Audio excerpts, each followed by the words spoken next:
महायुति राजनीतिक गलियारों में चर्चा है कि नासिक लोकसभा सीट राष्ट्रवादी कांग्रेस पार्टी एनसीपी को मिलेगी, जबकि ठाणे लोकसभा सीट बीजेपी ने मांगी है।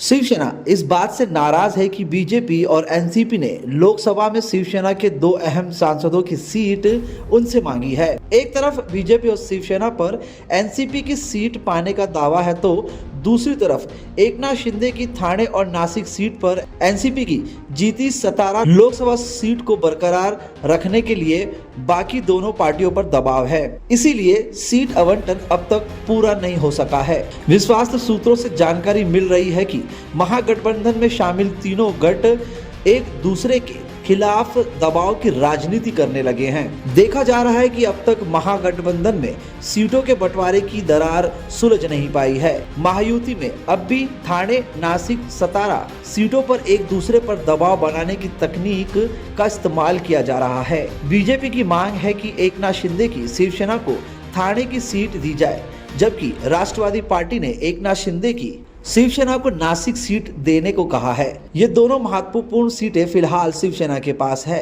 इसीलिए शिवसेना ने दोनों सीटों पर अपना दावा छोड़ने से इनकार कर दिया है। केंद्रीय गृह मंत्री अमित शाह से चर्चा के बाद इस बात पर सहमति बनी कि नासिक सीट एनसीपी को दी जाएगी। ऐसी संभावना है कि छगन भुजबल नासिक में एनसीपी की ओर से उम्मीदवार होंगे। हालांकि अमित शाह से मुलाकात के करीब 15 दिन बाद भी इस संबंध में कोई फैसला नहीं लिया गया।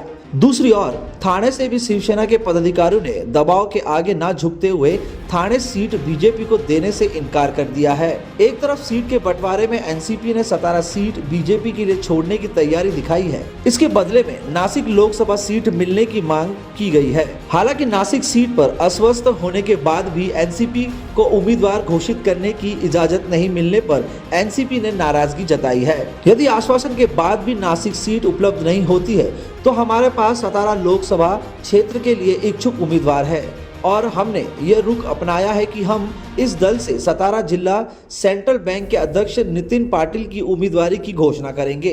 इसलिए अभी तक ना तो सतारा का उम्मीदवार घोषित किया गया है और ना ही नासिक की उम्मीदवार और ना ही ठाणे का उम्मीदवार घोषित किया गया है। कुल मिलाकर देखा जा रहा है कि महागठबंधन में एक दूसरे के प्रति दबाव की तकनीक का इस्तेमाल किया जा रहा है। ब्यूरो रिपोर्ट, कुणाल कपूर, बोल इंडिया।